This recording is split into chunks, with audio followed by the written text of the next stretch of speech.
Hi ಎಲ್ರಿಗೂ ನಮಸ್ಕಾರ. ಇದು ನನ್ನ ಫಸ್ಟ್ ಯೂಟ್ಯೂಬ್ ಚಾನಲ್ನ ಫಸ್ಟ್ ವಿಡಿಯೋ ಆಗಿರುತ್ತೆ. ಎಲ್ಲರೂ ಲೈಕ್ ಮಾಡಿ, ಕಮೆಂಟ್ ಮಾಡಿ, ಸಬ್ಸ್ಕ್ರೈಬ್ ಮಾಡೋದನ್ನು ಮರಿಬೇಡಿ. ಪ್ಲೀಸ್ ಸಪೋರ್ಟ್ ಮಾಡಿ. ಈಗ 20 ನಿಮಿಷದಲ್ಲಿ ಬೇಳೆ ಸಾಂಬಾರು ಮಾಡೋದು ಹೇಗೆ ಅಂತ ನೋಡೋಣ. ಅದಕ್ಕೆ ಬೇಕಾಗಿರೋ ಪದಾರ್ಥಗಳು: 2 ಬೆಳ್ಳುಳ್ಳಿ ಸುಲಿದಿಕೊಂಡಿದ್ದೀನಿ, ಸ್ವಲ್ಪ ಕೊತ್ತಂಬರಿ, 3 ಈರುಳ್ಳಿ, 5 ಟೊಮ್ಯಾಟೊ ಮತ್ತು ದಾಲ್ನ ನೆನೆಕೊಂಡಿದ್ದೀನಿ. ಅವೆಲ್ಲ ರೆಡಿ ಮಾಡೋಷ್ಟರಲ್ಲಿ ಅಷ್ಟೇ ನೆನೆಕೊಂಡಿರೋದು, ಜಾಸ್ತಿ ಹೊತ್ತೇನು ಬೇಡ. ಚಿಟಿಕೆ ಅರಿಶಿನ, 1 ಸ್ಪೂನ್ ಜೀರಿಗೆ ಪುಡಿ, 1 ಸ್ಪೂನ್ ಅಚ್ಕಾರದ ಪುಡಿ, 1 ಸ್ಪೂನ್ ಧನಿಯಾ ಪೌಡರ್. ನಂತರ ಒಂದು ಕುಕ್ಕರಲ್ಲಿ ಇವೆಲ್ಲ ಹಾಕೊಳ್ಳೋಣ: ಟೊಮ್ಯಾಟೊ, ಅರಿಶಿನ ಪೌಡರ್, ಜೀರಿಗೆ, ಧನಿಯಾ ಪೌಡರ್, ಅಚ್ಕಾರದ ಪುಡಿ. 2 ಕಪ್ ದಾಲ್ ತಗೊಂಡಿದ್ದೀನಿ ಈ ಲೋಟದಲ್ಲಿ. ಇಲ್ದಿರೋ ದಾಲ್ ಹಾಕೋಣ. ಈಗ 4-5 ಜನಕ್ಕಾಗಷ್ಟು ಮಾಡ್ತಾ ಇದ್ದೀನಿ ಬೇಳೆ ಸಾಂಬಾರನ್ನ.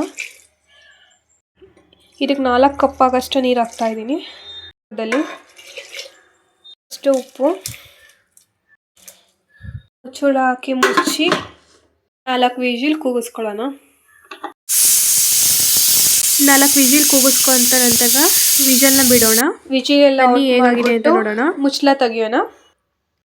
ನೋಡಿ, ಚೆನ್ನಾಗಿ ಬೆಂದಿದೆ ದಾಲು. ದಾಲ್ನ ಒಂದು ಪಾತ್ರೆಯಲ್ಲಿ ಸೋಸೋಣ. ಸ್ವಲ್ಪ ಆರಿದ ಮೇಲೆ ಬಸ್ಕೊಳ್ಳೋಣ ದಾಲ್ನ. ನೋಡಿ, ಇದು ಚೆನ್ನಾಗಿ ಬಸಿದ್ಮೇಲೆ ಒಗ್ಗರಣೆ ಹಾಕೊಳ್ಳೋಣ. ಒಗ್ಗರಣೆ ಹೇಗಾಗಂತ ನೋಡೋಣ. ತಪ್ಪಲೆನ ಸ್ಟವ್ ಮೇಲೆ ಇಟ್ಟು ಸ್ಪೂನ್ ತುಪ್ಪ ಹಾಕ್ತಿದೀವಿ. ತುಪ್ಪದ ಬದಲು ನೀವು ಎಣ್ಣೆನೂ ಹಾಕೋಬಹುದು. ಯಾಕಂದರೆ ನಮ್ಮ ಮನೆಗೆ ತುಪ್ಪ ಯಾರು ಯೂಸ್ ಮಾಡಲ್ಲ ಅಂದ್ಬಿಟ್ಟು, ಈ ಥರ ಹಾಕೊಂಡೆಲ್ಲ ತಿಂತಾರೆ ಅಂದ್ಬಿಟ್ಟು ತುಪ್ಪ ಯೂಸ್ ಮಾಡ್ತಿದ್ದೀವಿ. ಈ ಥರ 1 ಸ್ಪೂನ್ ಸಾಸಿವೆ ಹಾಕ್ಕೊತಿದ್ದೀವಿ. ಸಾಸಿವೆ ಎಲ್ಲ ಸಿಡಿದ್ಮೇಲೆ ಒಂದು 7-8 ಎಲೆ ಕರಿಬೇಲೆ ಹಾಕೋತಾ ಇದ್ದೀನಿ. ನಂತರ ಜಜ್ಕೊಂಡಿರೋ 5-6 ಈರುಳ್ಳಿ ಹಾಕೋತಾ ಇದ್ದೀನಿ ಒಗ್ಗರಣೆಗೆ. ಒಗ್ಗರಣೆ ಹಾಕಿದ್ಮೇಲೆ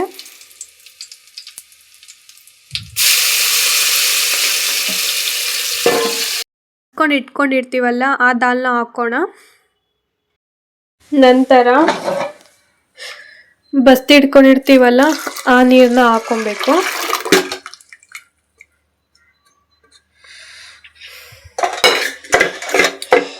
ಇಟ್ಕೊಂಡಿರೋ ನೀರನ್ನು ಹಾಕ್ಬಿಟ್ಟು ಕುದಿಸ್ಬೇಕಾಗುತ್ತೆ. ಒಂದು 5 ನಿಮಿಷ ಕುದಿಸಿ ಸ್ಟವ್ ಆಫ್ ಮಾಡಿ. ಈ ಬೇಳೆ ಸಾಂಬಾರು ಹೇಗಿತ್ತು ಅಂದ್ಬಿಟ್ಟು ಕಮೆಂಟ್ ಮಾಡಿ. ಈ ಬೇಳೆ ಸಾಂಬಾರು ಹೇಗಿತ್ತು ಅಂದ್ಬಿಟ್ಟು ಟ್ರೈ ಮಾಡಿ ಕಮೆಂಟ್ ಮಾಡಿ. ಪ್ಲೀಸ್ ಸಬ್ಸ್ಕ್ರೈಬ್ ಮಾಡೋದನ್ನು ಮಾತ್ರ ಮರಿಬೇಡಿ. Thank you.